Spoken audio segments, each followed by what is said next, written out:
And the men of Ephraim said to him, "What is this you have done to us by not calling us when you went to fight with Midian?" And they contended with him sharply. And he said to them, "What have I done as compared with you? Are the gleanings of Ephraim not better than the grape harvest of Abiezer?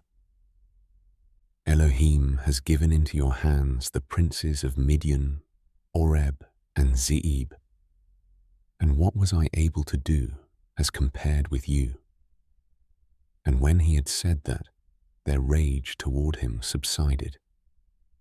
And Gidon and the 300 men who were with him came to the Yarden, passing over, weary, yet pursuing.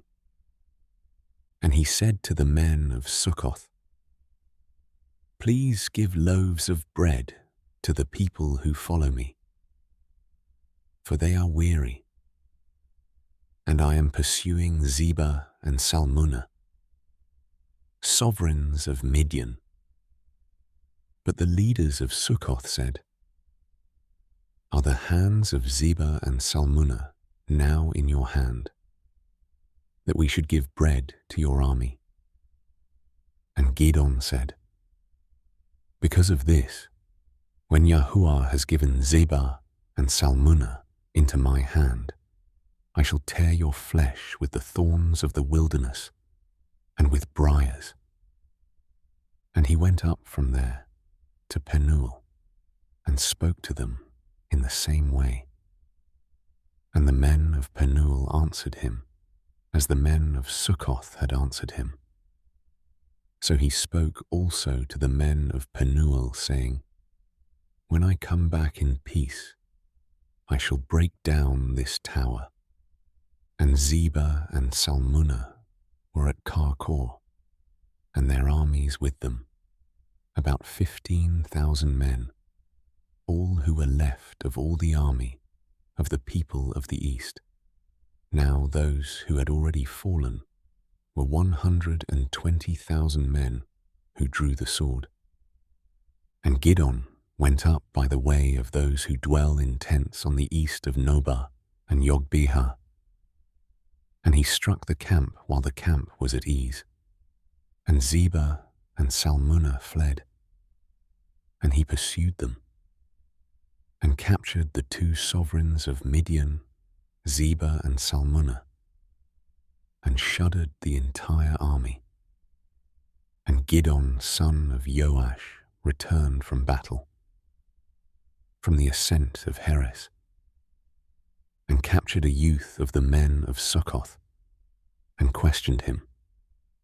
So the youth wrote down for him the leaders of Sukkoth and its elders, 77 men. And he came to the men of Sukkoth and said, "See, Zebah and Salmunna, about whom you taunted me, saying, 'Are the hands of Zebah and Salmunna now in your hand, that we should give bread to your men who are weary?'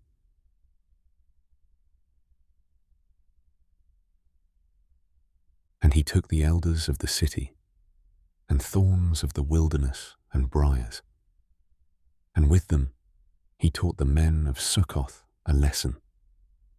And he broke down the tower of Penuel, and killed the men of the city. And he said to Zebah and Salmunna, 'How were the men whom you killed at Tabor?' So they answered, 'They were like you. Each one looked like the son of a sovereign.' And he said, 'They were my brothers, the sons of my mother.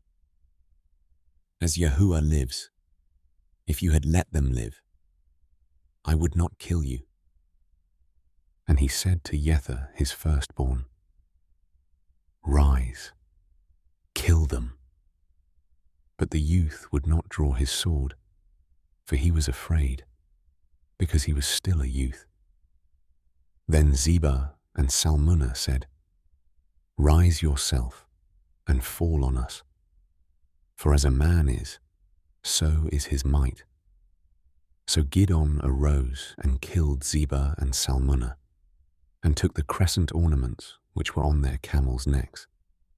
So the men of Yisrael said to Gidon, "Rule over us, both you and your son, also your son's son, for you have saved us from the hand of Midian." But Gidon said to them, "I do not rule over you, nor does my son rule over you. Yahuwah does rule over you." And Gidon said to them, "I have a request to make of you, that each of you give me the ring from his spoil." For they had rings of gold, because they were Yishmaelites. And they said, "We shall certainly give them." And they spread out a garment, and each man threw into it the ring from his spoil. And the weight of the gold rings that he requested was 1,700 pieces of gold, besides the crescent ornaments and the pendants and purple robes which were on the sovereigns of Midian, and besides the chains that were around their camels' necks. And Gidon made it into a shoulder garment and set it up in his city, Ophrah. And all Yisrael went whoring after it there. And it became a snare to Gidon and to his house. Thus Midian was humbled before the children of Yisrael, and they lifted their heads no more. And the land had rest for 40 years in the days of Gidon.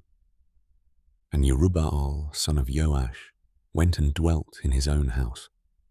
And Gidon had 70 sons who were his own offspring, for he had many wives. And his concubine, who was in Shechem, also bore him a son, and he gave him the name Abimelech. And Gidon, son of Joash, died at a good old age, and was buried in the burial site of Joash his father, in Ophrah of the Abiezerites.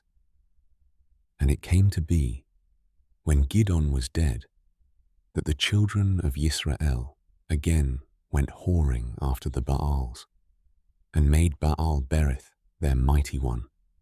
Thus the children of Yisrael did not remember Yahuwah their Elohim, who had delivered them from the hands of all their enemies round about, nor did they show loving commitment to the house of Yerubbaal, Gidon, according to all the good which he did for Yisrael.